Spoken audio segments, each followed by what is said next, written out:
Welcome to the new show, Toward a Solar Civilization, where your host, Naika Gabriel, introduces many experts who will focus on the development of spiritual consciousness, the importance of wisdom, love, and fraternity, and the living knowledge of the laws of nature and the universe. They delve into the profound and transformative ideas of Omraam Mikhail Ivanov that have significantly impacted spiritual thought and provide practical methods to awaken you in a more purposeful, conscious, spiritually aligned way of living. Here is Naika Gabriel, your host. How can we foster human relations that rise above borders and self-interest? Can love and shared spiritual values bring harmony into a divided world? How do personal growth and fraternal life help us discover true humanity? Hi, I'm Naika, your host for this 12th episode of our series, Towards a Solar Civilization. Personal growth, shared values, fraternal life. True fraternity goes beyond personal or group interests. It's about coming together for something greater. Think of it like an orchestra. Each person, like an instrument, plays their part to create harmony. This means cultivating love, selflessness, and growing as individuals while working with others. And that's when we realize that unity arises from shared spiritual values.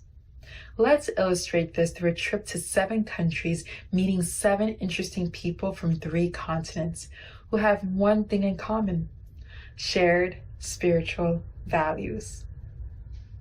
What if our skin were also the skin of the universe, pressed against unknown darkness? We are the limit, maybe the membrane for all possibility. Sabrina Dalla Valle.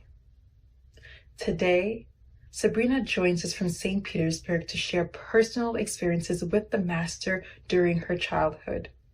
Life at the Bonfim for several years, with the Master for 3 months on a ranch outside Redding, California, in front of Mount Shasta, or playing in the trees above the Master's house in Hawaii. A dual citizen of Italy and the United States, Sabrina was a teacher for 33 years and now serves her Florida community, bringing esoteric insight into our daily lives. An award-winning author and deeply sincere poet, Sabrina begins by sharing the Master's favorite prayer. He would say, this is his most important prayer. All day long, he says, thank you, thank you, thank you. When he's working, thank you that I may work. Thank you that I may have these things. Thank you that I'm here with these people. Thank you that I can stay in this place. Always, wherever his attention went, thank you for whatever was going on. That was the most important word.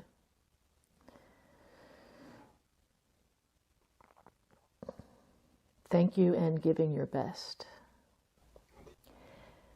So I had this wonderful opportunity from the ages of 8 to 18 to know the Master Omraam Mikhail Ivanov. And as a child, we had a lot of time next to him. So my experiences of being with the Master close to him was more like being with a grandfather. And what I remember are very practical things and maybe funny things, endearing things. And maybe these are sides of a great teacher that maybe aren't known as well. Because I think sometimes we think someone is so perfected in their inner life and in their teaching that maybe they're not so human. But when you live with someone in a day-to-day basis, you get to see the human side. And there are a few stories that I would like to share. The thing that really impressed me was he always took care of himself. He sewed his own clothes when they were torn and hemmed his own pants and did his own washing. He washed everything by hand. He did his own ironing, his own grooming. He cut his own hair. He took care of himself entirely. He cleaned his own room. Nobody entered his private space. That was really important for him to live a super practical life and be responsible for all parts of his own care.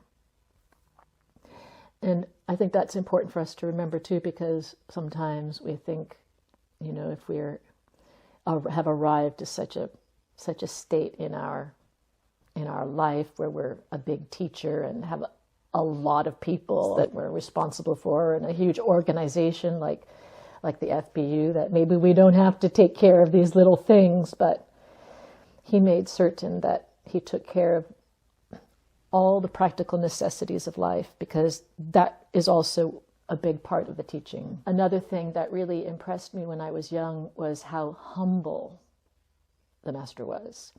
And we stayed in 3 beautiful places, beautiful homes he had the opportunity to take the master suite with a gorgeous view. And in the West Indies, he chose the guest room at the far back that didn't look onto the water, but looked onto the village across the way. And at the ranch, he had the opportunity to take a master bedroom overlooking a beautiful valley with Mount Shasta rising above. But he didn't want that master bedroom. He took the back bedroom that looked onto the back side of the house into a little hill. Not a beautiful view. And then in Hawaii, also the same thing. He didn't stay in the main house. He didn't take the main bedroom. He took the little mother-in-law cottage bedroom at the entry, like near the gatehouse. And so he had this opportunity in all of these places to, take in such gorgeous view. And in all cases, he chose the most modest quarters for himself. And I think that says a lot, because he went to these places to do a great work on the landscape and in the waters, to work with all the etheric forces of the land around, and spent so many hours meditating on the water and over the water. But he chose to have his private space away in the most modest area of the properties. Another daily activity was the news. Every day at a certain hour, he watched the daily news, the headlines, and it was really important for him to know what was going on in the world. And he always shared jokes. He was learning English, and he would learn jokes in English, and his big joy was to share them at the table. And we always had lunch together, and then we spoke about the business of the day. And such as? He always wanted to know what was happening in the house. Who was doing what? Was something broken? Did it need to be fixed? How would it be fixed? Who's going to town? Why are you going to town? What are you doing? Not that he needed to, not from a point of view of needing to control everything, but it was very important for him to know the business of life and who was doing what, and that it was efficient. Why would you go to town 3 times in the week when you could go once and accomplish everything?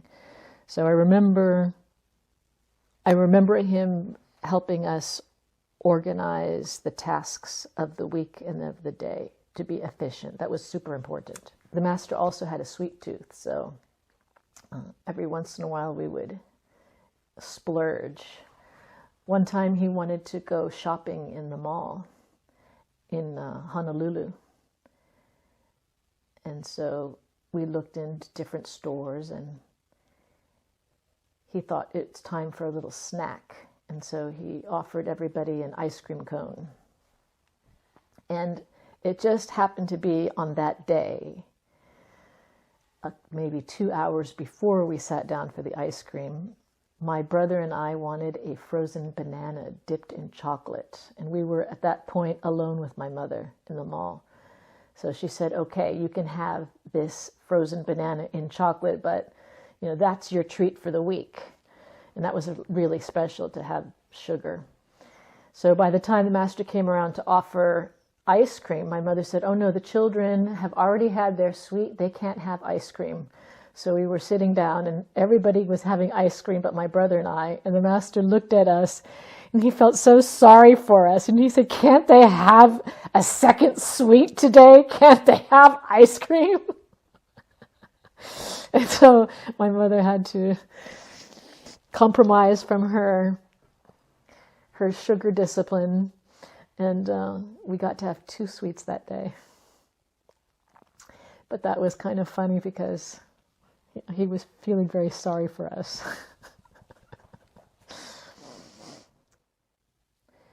So that was a nice thing to experience with the masters, this combination of pretty strict discipline and then these moments of pause and relax and play. Let's stay in Florida and meet Gregorio Zampadas, a pianist and professor of music in Tampa who has already lived in the U.S. for 18 years. Critically acclaimed for his diverse career, he's earned numerous distinctions for his piano recitals and has recorded an impressive 8 albums. He emphasizes that for music to truly touch the soul, the performer must cultivate inner harmony and live a peaceful life.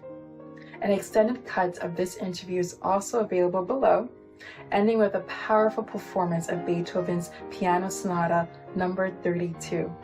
Over to you, Gregorios. I work full-time as a piano professor, and I give concerts, I travel. And you met Yorgos Manesis, Long who was the time ago. president of the FBU in Greece a long time ago when you were young. I met him when I was 12, and he was my piano professor. In my hometown, in Lamia, he was the director of the conservatory, and back then it was just, I was living in a dream, in paradise. I didn't know what was happening, but I was do a lot of things, and in a way I didn't know the teaching, but I was exposed into the teaching of Master Ivanhoff. And then now, after all these years, with my mind and my intellectual ability, as we grow, now I understand all of those things that I have experienced. How did that manifest itself? How did Yorgos weave into your teaching, the teaching of the master? Through music, I think it was just his presence, being an example, and the atmosphere he created. I think that's the most important thing. Tell us about Porto Heli. And now we have the festival that we continue. It's a music festival we have. The 3 of us, we're kind of in charge of the festival. I bring artists from Greece, from here, from the US, and then we have a lot of artists from Greece and other places. And so we continue the music festival. But this is where I basically grew up, me and many other students. And Porto Heli is the center? Yes, it is also, it's a spiritual of center. The Brotherhood in Greece. Yes. And it's Yorgos who introduced you to sunrises, and he taught you. So it was always, the early morning sunrise meditation. I was learning music, I was memorizing the scores, doing work with the score and the music score. And I developed, without realizing it, photographic memory back in those days. And now that's why now when I play something that I have studied when I was in my teens, I have to use the same edition, the same score, because I remember where everything is on the page. It's a photographic memory, but that is done early in the morning. You can visualize things and internalize things. And when you perform, where are your thoughts? Experiences are when you perform, you think you are, something else plays through you. So Yorgos used to say to me, you see, all of those things I have heard before, and now I understand the real meaning. That he used to say, you have to get to a point that it's not you who plays. Like in German, they say "es spiel," right? It plays. Yeah. So you have to touch their heart, their soul. Feel like they go back to something that is lost. What we call the lost paradise in a way. So to do that as an artist it's my responsibility. How do I live every day? I cannot be in a chaotic environment or live a chaotic life, because then my art will be influenced by that. How would you prepare yourself before going on stage to play? This, I learned that from Yorgos back then, that, it's like you switch the light, so all of the lamps we have inside us, so you meditate. It's like you can be you imagine you're in a darker room, and then all of a sudden you go on stage and everything is light up. And then it helps, because when you're on stage, all the lights are on you, so you feel like you radiate light. But I usually take time, half an hour at least, be quiet. I don't want to see people, and really prepare for a concert. Tell us, how does going to a center impact your life and vice versa? As a performer, yeah. Recently I was in Illuminate, and it was amazing, for New Year's. There's something special, the work the people do there, the spiritual work, how they concentrate, and then you sit down and play, and you feel like right away you're connected. Like your sound is different, the atmosphere is so different. So I think you have to experience it. The people, how they create the atmosphere, helping everyone. It's like you get out of the personality, that we call it, of our little self. You become more selfless, you become more loving, and then I can sense that in my music right away. It's so much better. It's the criteria is my sound, because it comes from my whole being. So I'm at peace again. It's like I found my family again, And that's another thing now I remember that the master used to say to Yorgos, you have to play music that is inspired. Not a lot of music is good. You have to really know what to pick that will make you grow and feel good. And of course, another thing, who is your audience? Any last comments about the teaching and how it impacts your life? Oh, it has impacted my life tremendously, and I'm very grateful. And of course, my music, and I love what you do here in the United States to keep us all connected, and I think that's very important.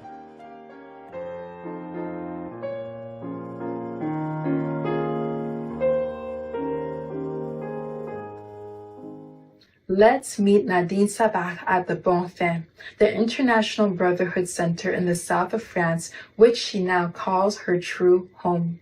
A well-traveled spiritual seeker, Nadine found her path through the yoga of nutrition, see below, and draws inspiration from various practices, especially sunrise meditations. Most importantly, she knows how to balance spirituality and practical work, constantly learning new skills that expand her horizons, including wood cutting, wood carving, wood staining, wood sanding, baking,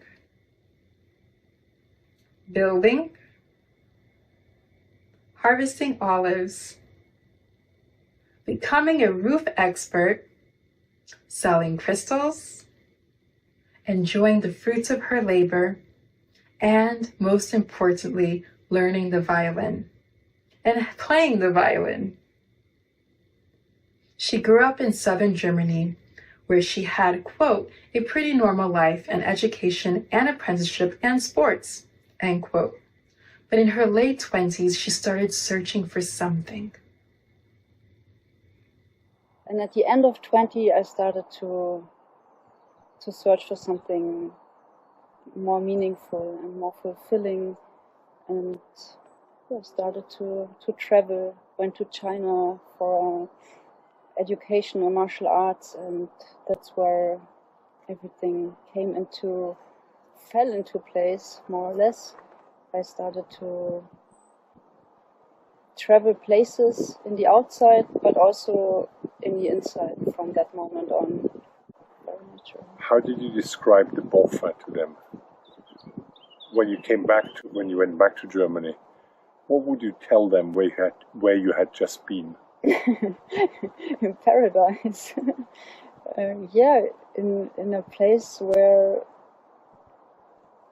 or in other words, in a spiritual community that live after the teaching of the master, that grow their own food, hold congresses, take care of each other, build and sustain and renovate their buildings. So it's like a little village where the ideal of love and unity and brotherhood and peace is the core principle, and everyone is living after this.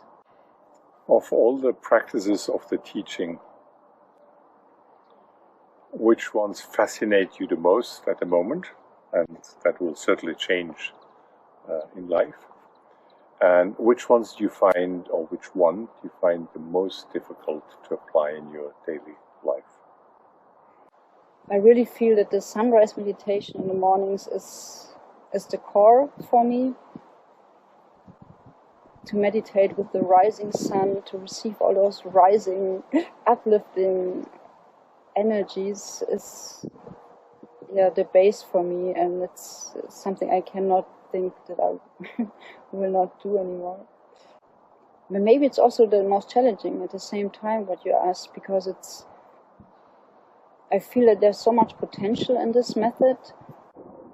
If you had an opportunity, which you actually have at the moment, to speak to all the young people out there in the world,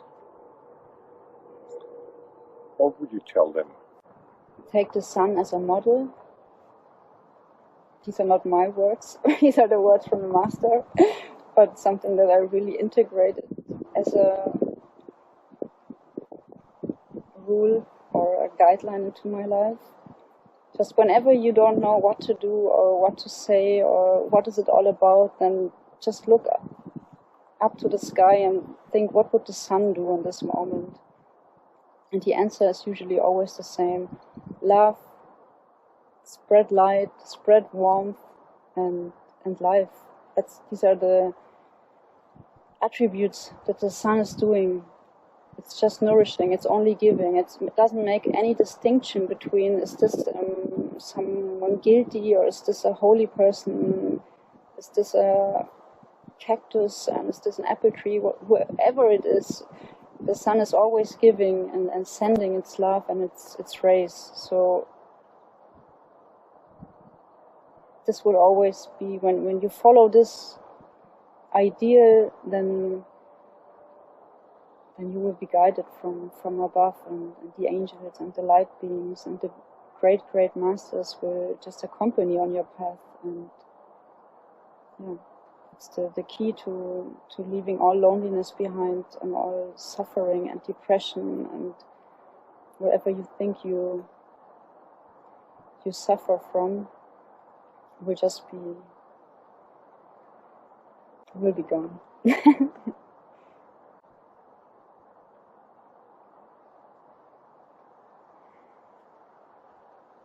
How is life at above? What is different in your daily life here than in the world out there?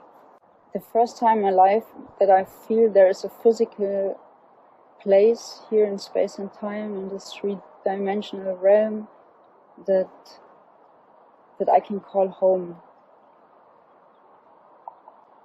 Because it contains all those attributes and all those ideals which I carry in my soul. You did not meet the master while he was incarnated in a body. Do you care to share a little bit how you, the relationship you have with the master through his talks? So I feel just immense gratitude towards him, towards this path. It's not limited to him. He's, how I see it, just another expression of the one path of Christ. And I feel honored to just step into this path and be another expression of this light of Christ.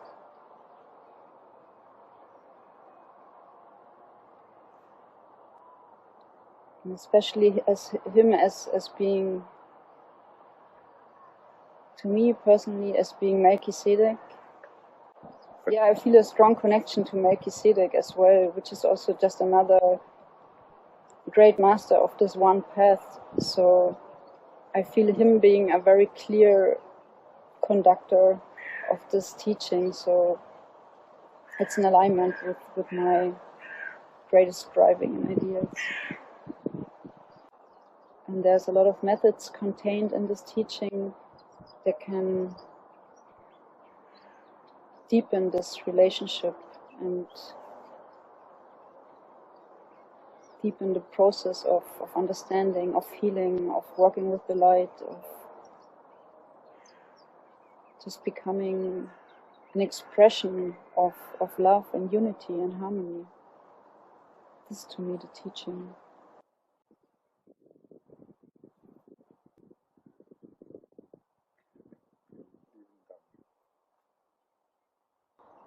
Dankeschön. Appreciate this. And now to Australia. Julian Ahonen, by chance or by providence, found himself immersed in Neoplatonist philosophy. But first and foremost, he is a skilled Babylonian astrologer. His 20,000 or so Instagram followers are a testimony to his competence. Anatole told me that he's come to see him as a true seeker, always in search of the meaning of life. No, this isn't a Monty Python sketch. Julian says that the teaching illuminated his path. Let's begin with his favorite or most rewarding aspects of the teaching. Julian. Yes, my favorite without hesitation is Love and Sexuality. It was the first two books that I read. It was what drew me into the teaching in the first place, was the way that he spoke about how human beings should talk about the opposite sex and sexuality itself, as, you know, this bringing in poetry and beauty and trying to refine and sublimate and beautify the way that we speak about, how men speak about women and how women speak about men. You can see I'm sitting behind the birth of Venus, so love, the goddess of love, is a big influence in my life, really important. And this discussion that he had of refining the sexual force into a more poetic, artistic, sublime, beautiful kind of energy, it just hit me, I felt like he said what I had been trying to say for years and years and years, and then he just went a whole lot deeper as well. Yeah, that just Love and Sexuality is my favorite. I love it that you can express this so openly. That's commendable. Thank you. When we're living with lots of other people, we're always metaphorically bumping into each other, and our different preferences and needs and desires and personalities, they're going to clash. And actually, there's this quote from the Havamal, which is a Viking poem, which is very kind of gutsy. And it says, the quote is, "Where there's more than one, there is a fight." And the first time I read that, I thought, no, that's not true. This is spirituality. We all sing Kumbaya and we all get on great. But as I've reflected on it more, I realize how wise it is to have that attitude, because when you have two separate individual entities, they're going to bump into each other. That's absolutely inevitable. It's more just about how do we navigate those conflicts, and it's always about putting our own desires, our own pride, our own preferences second place to the need of the collective, the need of the whole, or the hive, as it were. And in that way, we start to live in harmony. And that's been a huge journey for me out of my kind of intellectual isolation into brotherhood and warmth and unity, which is the world of the heart, So I suppose it it both challenges and fascinates me at the same time, this process of living and loving and working with other people. It's so for me, the biggest factor in my life has been my intellect. And, I come from an academic background, like I'm sure lots of us do these days. This really seems to be the age of the intellect. And what I kind of found with that intellectual intelligence focus is that it leads to a sense of arrogance and a bit of pretentiousness and kind of lording it over others, even unconsciously without even realizing it.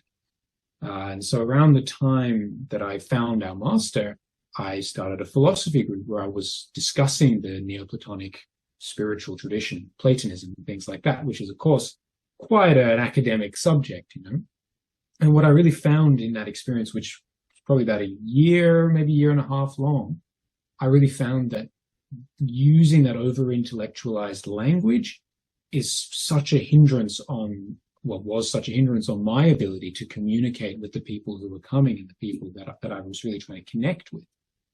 If I contrast that with the master's style, I mean, he's so simple and profound, and it's extraordinarily deep, and yet a little child can really learn it and say it, It's so making that shift kind of out of the mind to the heart, which is more relatable and more wanting to share and relate to people. That's been a massive, massive lesson for me. Can you elaborate how the teaching helped you get out of that dark space or dark spaces you found yourself in?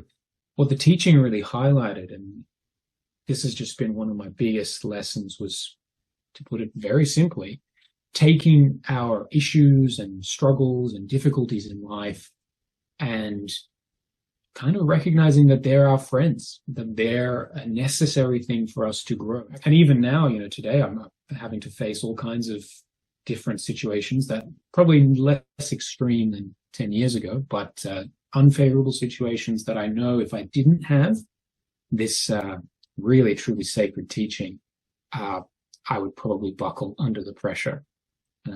So I guess to sum it up, this beautiful set of books and this beautiful example, the living book of our master, turns all my struggles into gold. I can truly attest to that. And now a quick station break. I won't say more so we can jump right back into these fascinating interviews. Om Times TV.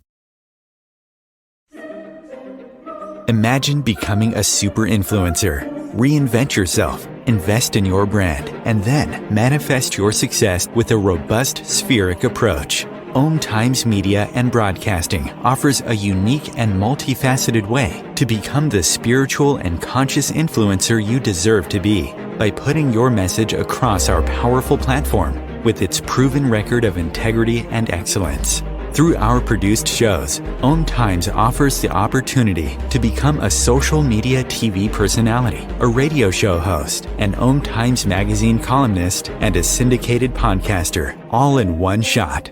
By live streaming your show on Om Times TV and broadcasting it across the extensive Om Times radio and TV networks, you become more than a host. You become an ambassador and a force for positive change. Om Times. Open yourself to the possibilities.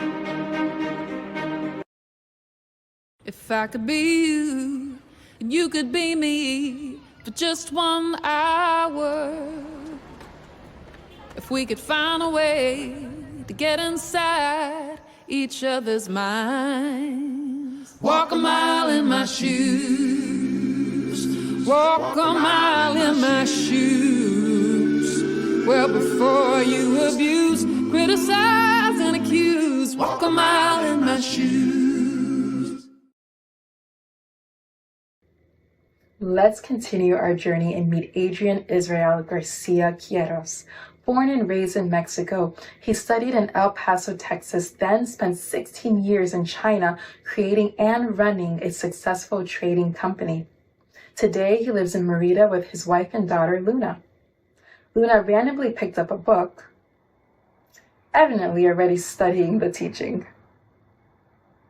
Transitioning from businessman to farmer, Adrian now focuses on creating a self-sufficient, sustainable farm. His mission is to preserve sacred Mayan lands and ancient water caves. Along with coconut trees, he cultivates various fruits and vegetables. The interview begins with Adrian sharing powerful words of wisdom. No matter where we go, we are always children of the sun. And to me, everything that is solar related and element related, in that sense, is really like my mother and my father, like my real ones, right?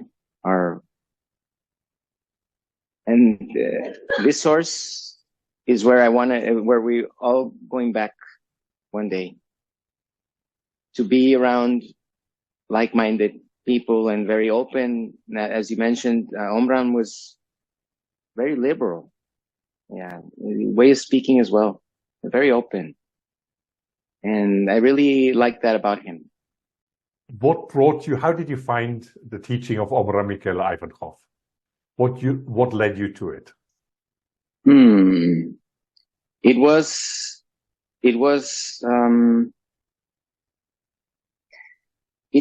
an ayahuasca ceremony. It all started there. And it was a vision of an angel. And something made me look on the internet. It was Serapis Bey, which I didn't know who he was, but I remembered his face, and I started searching for this face online, and when I saw his face on the heart center, I immediately wrote to them and I asked them. I noticed that they had this Archangel Vigil, which I immediately decided to assist. And there's where I met some of the people who later met in Mount Shasta, and it was through there that I met the White Brotherhood and you and everyone. It was that curiosity and that it was so beautiful. I mean, I knew that there was something more, and I was I didn't believe in God. No, I didn't.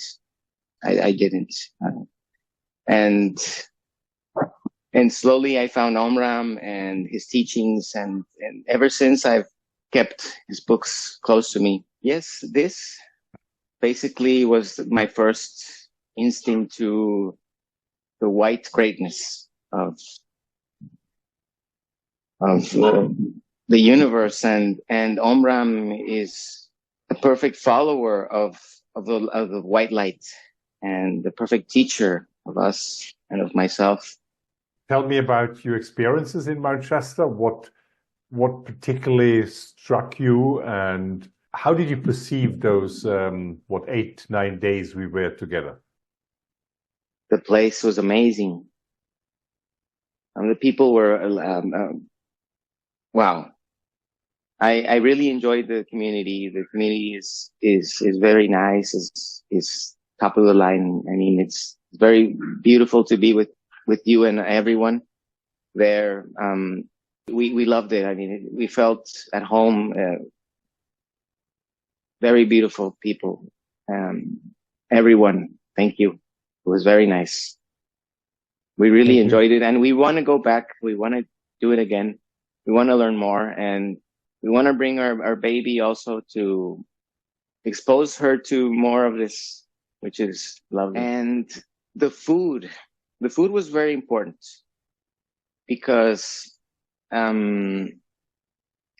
first glance I got to know what kind of food is the one eaten by the master, or everything related to eating has something to do with our life out there, space and time, and everything is connected.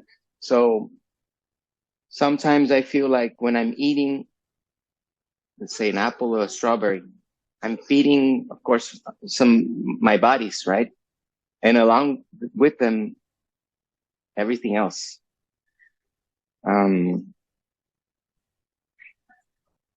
And incorporating all these religions with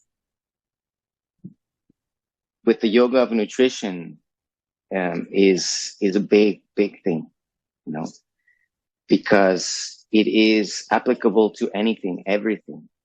It is everywhere. It's universal. It's so beautiful when people are just put in all their heart into something, you know, into something they believe in, and something so beautiful. And this I saw in everyone. No, it was lovely. Everything was lovely. I mean, I can't remember anything specific right now, but I can tell you that there's fun memories of this trip, and this Congress was simply, it was like record breaking for me, because it was so many new things, you know, and I wish I can practice them more in the way they are practiced or should be practiced. You mentioned earlier on the Bonfin, that you saw the Bonfin as the sort of, you know, the place. What particularly attracts you to the Bonfin? I think everything is concentrated there. The teachings, the energy around it. It is like the Egypt of Omram, you know. It's just I just want to take a walk there, you know, and I'm very looking forward to our next meeting in person. Yes. Me too. Me too. Oh, hello.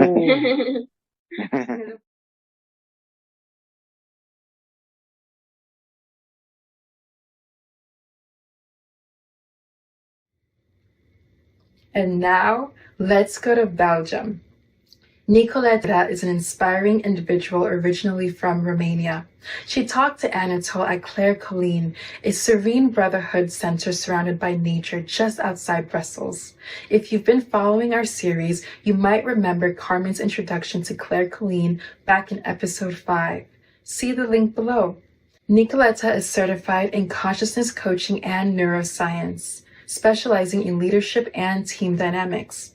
With her intuitive insights, she helps leaders confidently navigate the challenges of change management. I need to switch to English.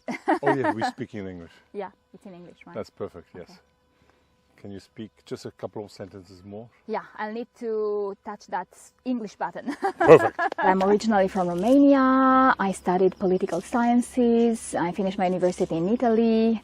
And then I moved to Brussels to finish my paperwork, my final thesis on a program developed by the European Union. And I discovered Belgium, like so international, so green as well. And then afterwards I understood why it's so green, because of the rain.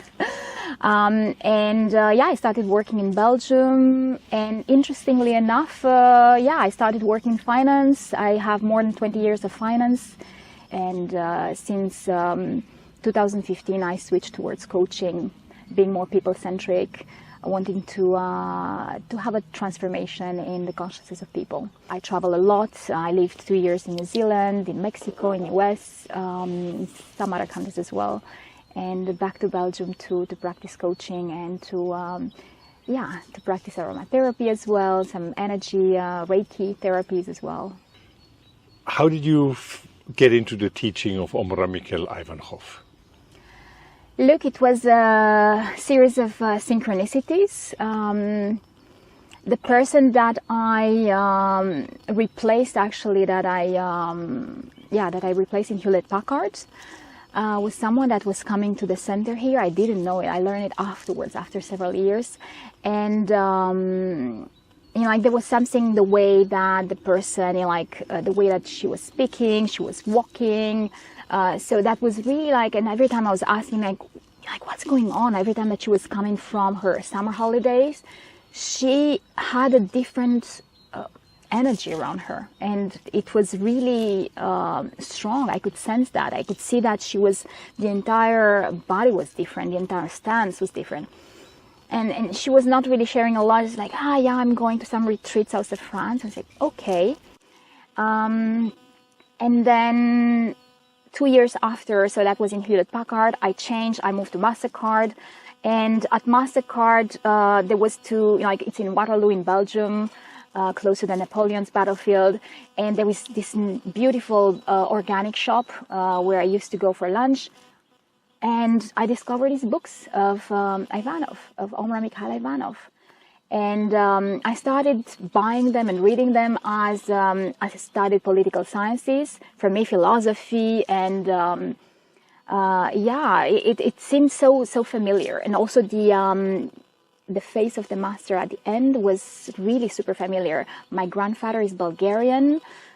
So I learned that Omar Mikhail Ivanov is also from Bulgaria, or specifically from the old Macedonian part.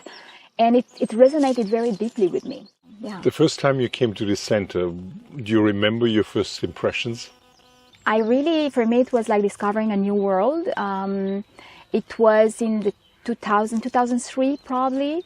And I was impressed. Everything was organic in terms of food, and at that time the organic shops were really rare. It was vegetarian foods. We're speaking about organic, not only food but also products, cleaning products. The way that people were taking care of themselves, the atmosphere, the meditation, the beauty of the paintings on the walls, and everything was there, and was so impressive for me because there was this kind of beauty around that was uplifting, and we rarely see that in our surroundings, and especially having that consciousness on choosing consciously things that harmonize us, that uplift us, and especially the kindness of people. I never met people so kind.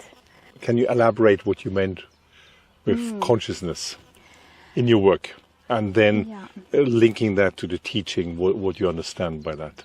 I wanted to have an impact. I wanted to be of service to the society at a bigger level, and especially to make an impact in the people.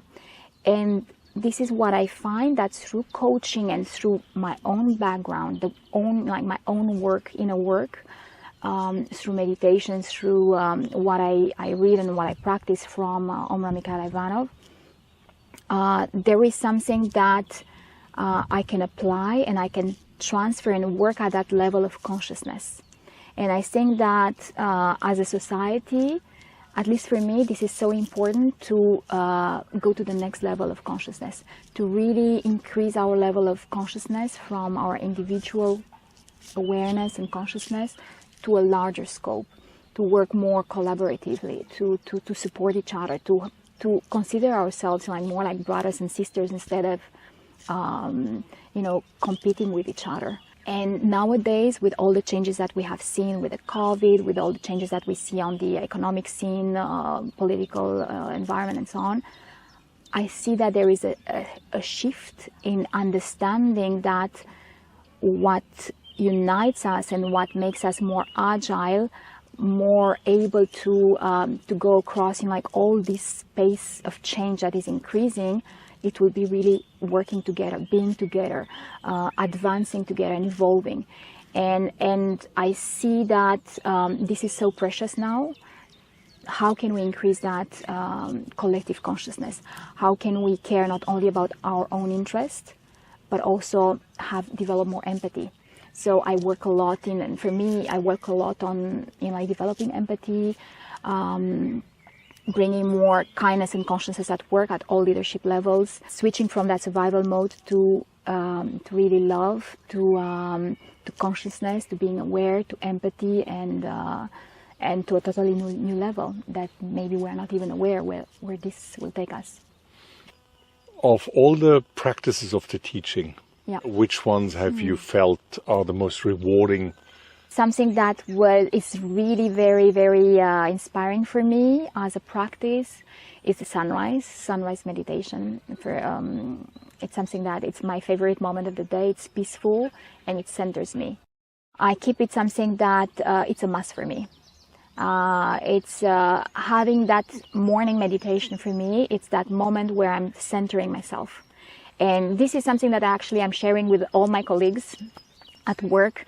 I'm as an internal coach, and we're a community of coaches, and we share things that also centers us. Because sometimes I have individual coaching, but also team coaching with big teams, and sometimes challenging teams. And it's important to have things that resource ourselves as well. And for me, meditation, especially morning meditation, is that moment where I center myself. And last but not least, let us meet Felix van Frieden, also from Germany.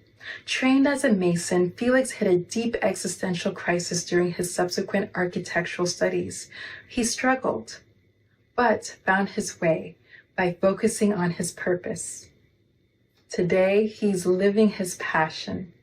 A coach dedicated to helping people discover their true path and create a world built on love and self-realization.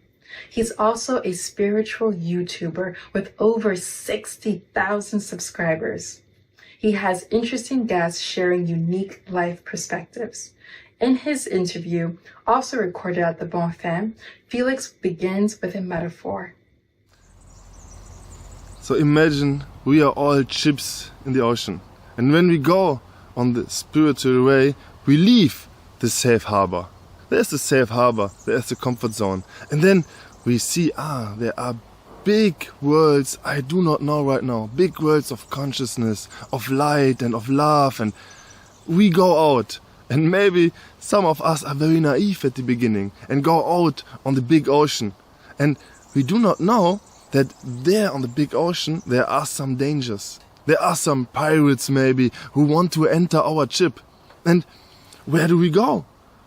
Imagine you are on a boat on this big ocean and you have no map, you have no goal. Where do you go? How can you decide which is the right way? And how can you protect for all the dangers? And then there is the idea of a community with people who are on the same way.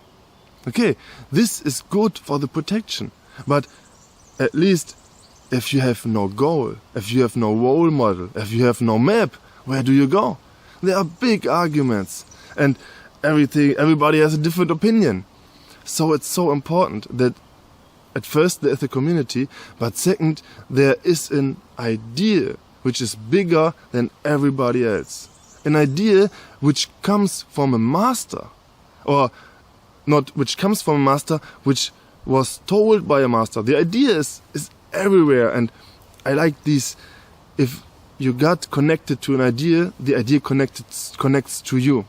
And this is when we work really for the golden age. We are connected by the idea, and this idea supports us. And then we have a role model. We have a master who talked about this. And this is the good thing by Omra Mikhail-Aronov. He talks a lot. He talked a lot. And we got a lot of conferences. So we have the map. We have the map and we have the goal. And when we have the map and the goal and the community, we can go safe through the ocean. Anatol always talks to me about USA, America. When we enter the ship in Germany and we want to go to USA, there's a big ocean. And there is a long time traveling forward. Or we have to travel a long time. And it's very good to have the goal in mind. Maybe you want to go to New York. And then we have the map. And then we have people around us that we are strong. And there wants to come the pirates, but we are a strong community. We stand together. And we have light in our mind, love in our heart, and we got a strong will that we will go on our way. And a spiritual community with a clear teaching and a role model is so powerful. I do not know anything more powerful than this. If we want to go safely to the goal. We are here at the Bonfin. Would the Bonfin be a destination, one of your goals where to get to? And if so, why? I think the Bonfin is is one area, yes. And I think every country needs a Bonfin, and also the Bonfin can be bigger, more beautiful, and can be really like a village. Because now a lot of people go here and have vacation and spiritual work, and it's all beautiful. But for my feeling, now is the point we can go one step further and can see how we can bring us to our normal lives. It's beautiful. It's so beautiful that we work together on such a big project. We can talk like from point of view we are souls and we incarnate for this big project, and then we meet and then we work and then we create. It's perfect. In the pre-interview, you mentioned that at the moment you are in a state of peace. Not only your name says it, Van Frieden, Felix of the Peace, but you mentioned that you were really in a wonderful state at the moment. Care to describe what that state is and how to get to it internally? Yeah, for me this is because I got a goal and I know what's the next step. And this brings me into this, what brings me into this peace right now is the feeling I'm on the right way. This is what brings the peace the last days to me. So there is a very big goal, and there are a lot of decisions we can make. And I got the idea of, I got it, but I feel the idea of to be all you can be. So everybody got so much potential. At the moment, I feel grateful to be here, and I feel grateful to what I experienced the last 2 years, and I got an idea of how it can be if we continue, and this is so great. Thank you very much. Thank you. Thank you, thank you, thank you. I feel fortunate to know some of these wonderful people and eagerly look forward to meeting the others. Remember, some interviews already have or will soon feature an extended cut available at youtube.com/@Omram.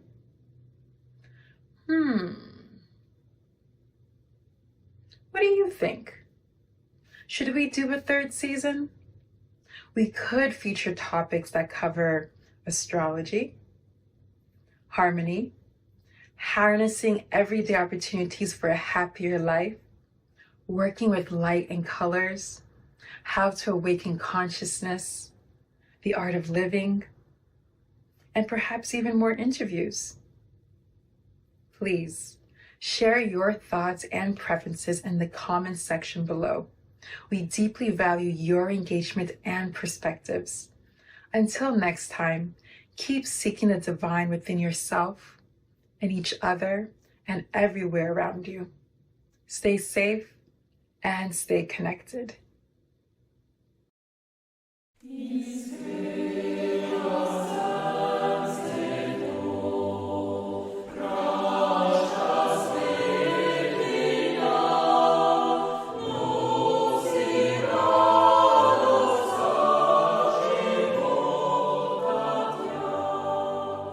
Sila živa, iskon na te čušta, sila živa.